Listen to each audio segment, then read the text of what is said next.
Good morning, Melissa Izaguirre here with your, hey, what's up with the market? What's going on? I get that question asked a lot, and I think it's important for everyone to kind of know. I like to read, so I read often on the National Association of Realtors, on the Mortgage Association of Bankers, and of course the Federal Reserve, because all of that impacts globally and of course nationally, and then trickles down to us, right, of what we're going to see in the future. Nobody has a crystal ball, but it's always good to read what the experts are saying, and I'm just going to summarize and loosely translate, what they have said. I will add the links to the National Association of Realtors, the Mortgage Banker Association, I always forget that, and of course the Federal Reserve, where you can dive in and read more if you'd like, but I just wanted to provide a quick, down and dirty, brief summary of what it is that they're saying.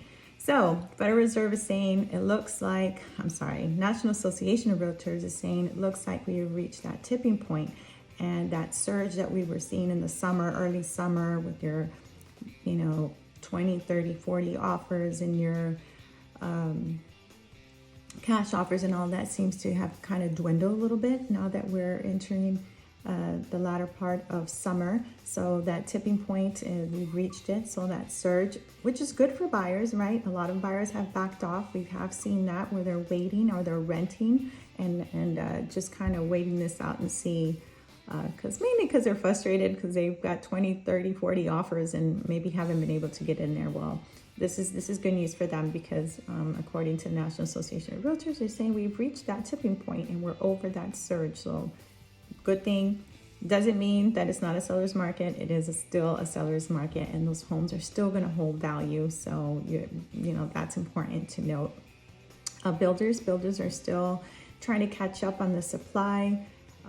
We have still seen an increase on the lumber and the materials for builders. So that seems to have kind of, remained.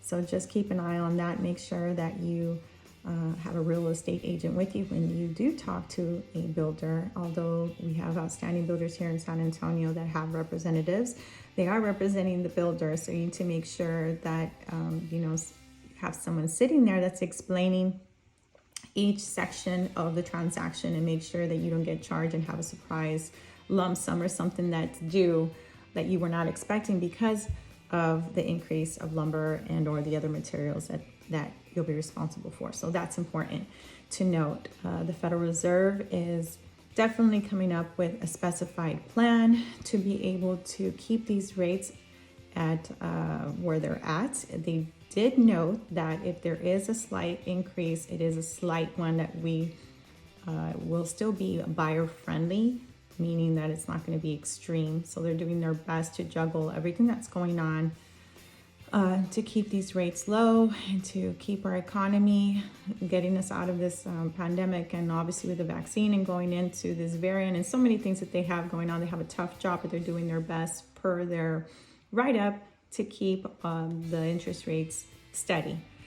Forbearances, so they're talking about forbearances. The Mortgage Bankers Association noted that unfortunately we will see some more homes come on the market because of the forbearances. We know that back when COVID started, there was a lot of forgiveness of loans, but now it's time to pay back, and there's a lot of people that are not able to do that. So you will see a chunk of supply of homes coming into the market because of forbearances.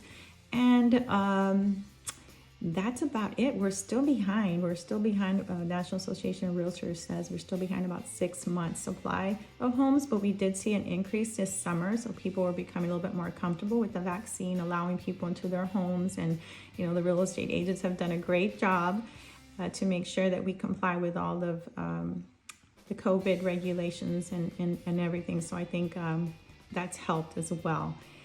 I hope this helps you. I hope it brings some light to some decisions that you're kind of pondering to see what you're going to make, whether you're going to buy or you're going to sell, or what it is that you're going to do, even rent. Call me. I'm here to help you. If you have any questions, I'd be more than happy to help you out. That's it. Happy Friday. Thanks for listening. Melissa Izaguirre with Texas Premier Realty.